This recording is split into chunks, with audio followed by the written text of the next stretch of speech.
بالنسبه بقى لبعض الملاحظات السيئه فخليني اقول لك منتهى الصراحه وسريعا برضه مش هنعلق على كل حاجه، لكن في الشوط الاول اليو ديانج رغم طبعا الاشاده كل حاجه لكن دايما الامور تبقى وسطيه. احنا اتكلمنا قلنا اليو ديانج مشكلته والخصوم قديما كانوا بيستهدفوه عشان يضغط عليه لما يكون في ظهره، يعني هو اول ما يستلم الكره على طول يضغط عليه مباشره عشان ياخد منه الكره، وكمان بيبقى تقيل بقى في الترنات والحاجات دي كلها، مش زي محمد علي بن رمضان ممكن يكون هو بيكسب وقت، هو قاصد محمد علي بن رمضان اللي هو يلف، هو بيكنترول تحت الكره تحت رجله ما شاء الله عليه، محدش يقدر ان هو ياخدها زي ما بيقولوا، فيلف بتاع يكسب زمن اللعيبه تبتدي انها تتحرك في ظهر الدفاع او تاخد مراكزها او يعني الهجمه يكون فيها كاونتر اتاك او الكلام ده كله. لكن اليو ديانج بتبقى مشكله لما بيستلم الكره وظهره على طول يضغطوا عليه بتبقى فيها ازمه، فلازم تاخد الحلو بتاع اليو ديانج كونه ان هو راجل يعني بيقدر ان هو عنده قوه بدنيه بيضغط بشكل شرس جدا وحاجات كتير، لكن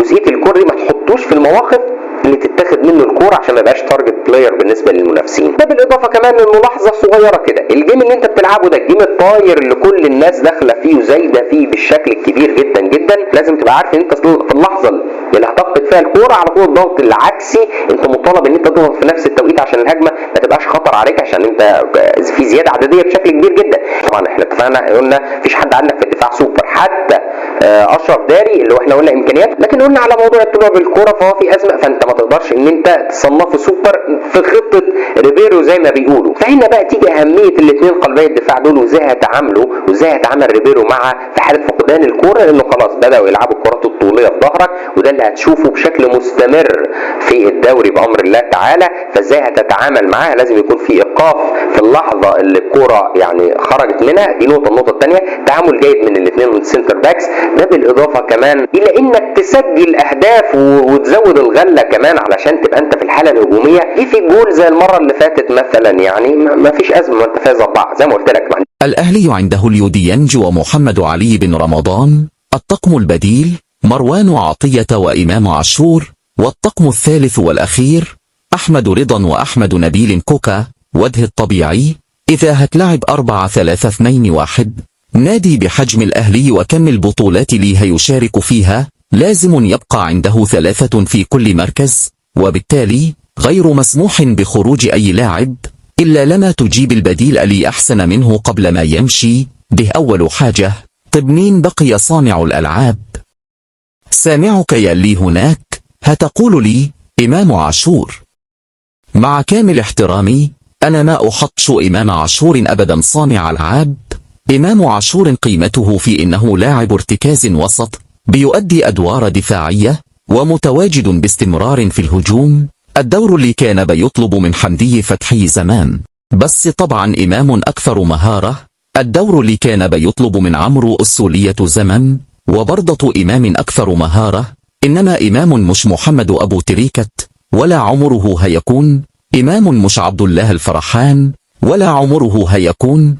انت عندك محمد مجدي قفش، وانا طبعا بعد موقف كأس العالم ده فقدت الثقة فيه تماما، لأنه شخصيته ولي عمله في الملعب قالت لي إن ده لاعب محلي آخره الدوري وكأس مصر ودوري أبطال إفريقيا. يبقى أنت محتاج مع محمد مجدي قفشة مركز 10 أعلى من قفشة. نفكر كده يا أولاد، مين اللي كان عندنا والخطيب سربهم؟ سبحان الله العلي العظيم القندوسي، سبحان الله العلي العظيم.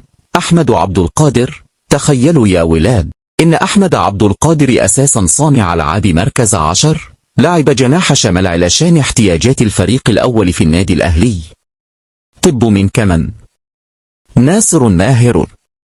شفت الخيبة اللي احنا فيها؟ يعني أنت محتاج مركز 10 وبتدي 2 هم أحسن 10 في مصر هدية للزمالك.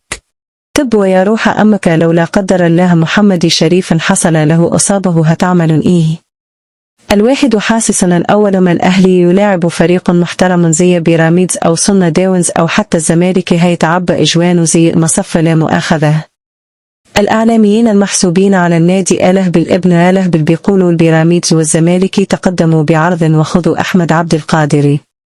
ليه هي كش أمك كنت مثلا راكب الاثنين بسنين ضوئية فبتخرج فضة خيرك يتقوت به. ده أنت يا روح أمك مركوبا. يكش أمك مركوب من الاثنين يا أبو سوبر إفريقي ودوري أبطال إفريقيا. دي فيه فريق داس عليك بقي له 5 سنين. بيراميدز اللي عايزه يأخذ أحمد عبد القادر داس عليه يا ابن المركوبة. وبعدين المدرب بتاعك يا امبارح نزل حسين الشحات يلعب في مركز 10. حسين الشحات يلعب 10 ولا أحمد عبد القادر. يا جحشة أنت بتعملي صفقات علشان تسد الخوازيق اللي أنت عملتها في فريقك الموسم اللي فات علشان تعرف تقف قدام بيراميدز اللي فريقه كامل وما نقصش حدا. خرجوا منه بس إبراهيم عادل وجبوا واحد برازيلي مكانه. إنما المهاجم الأساسي بتاعه اللي كان راسا براسا بالمهاجم بتاعك ما هربش وتمرد ومشى.